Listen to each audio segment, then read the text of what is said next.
बिस्मिल्लाहिर्रहमानिर्रहीम। अस्सलाम वालेकुम नाज़रीन, मैं तवक्कुल हुसैन हूँ और आप देख रहे हैं मेरा यूट्यूब चैनल। नाज़रीन, आज के इस प्रोग्राम में मैं कश्मीर की में जो इलेक्शन हुए हैं उसके मतलब जो मुस्लिम लीग नून की नायब सदर हैं मरीम नवाज़ शरीफ, जिसने इलेक्शन के नताइज को तस्लीम करने से इनकार कर दिया, थोड़ी सी बात इस मौजू पे करूँगा।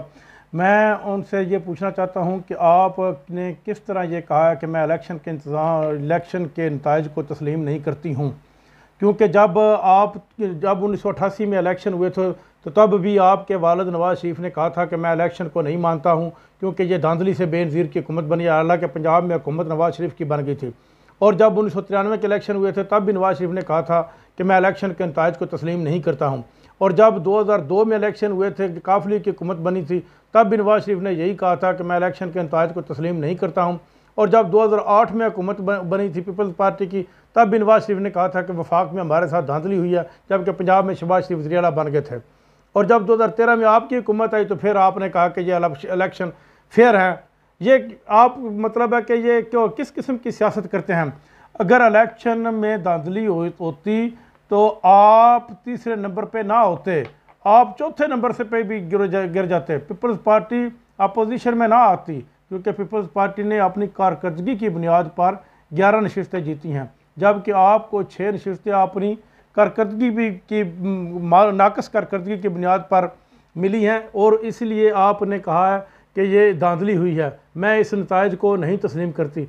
आप बेशक ना, तो अगर आप धांधली का रोना रोती हैं तो ई वोटिंग के लिए आ जाए, वो इलेक्शन आप पार्लियामेंट में जाएँ, वहाँ पर बेल पेश करें और ई वोटिंग का निज़ाम लेकर आएँ, ताकि आपका धांधली का मतलब है कि मकसद धांधली का ये रोना ही हमेशा के लिए ख़त्म हो जाए।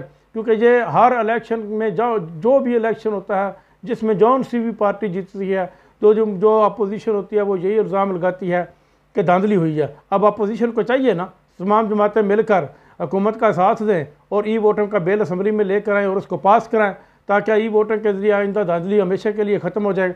आज़ाद कश्मीर के इलेक्शन में भारतीय मीडिया चीख कर ये कह रहा है कि अगर आज़ाद कश्मीर के इलेक्शन में, आज से 2 दिन पहले की बात है, कि अगर हुकूमत इमरान खान की आ जाती है तो ये भारत के लिए बहुत मुश्किल हो जाएगा।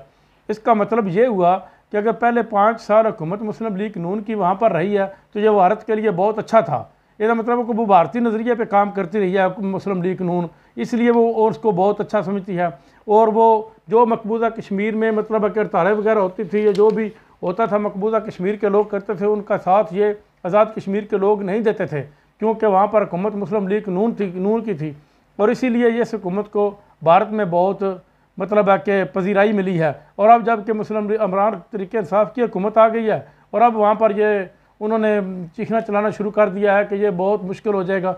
ये किसी के लिए भी मुश्किल नहीं होगा। इंशाअल्लाह तरीके इंसाफ की हुकूमत वहाँ पर इंतहाई अच्छे फैसले करेगी और अच्छे इक़दाम करेगी।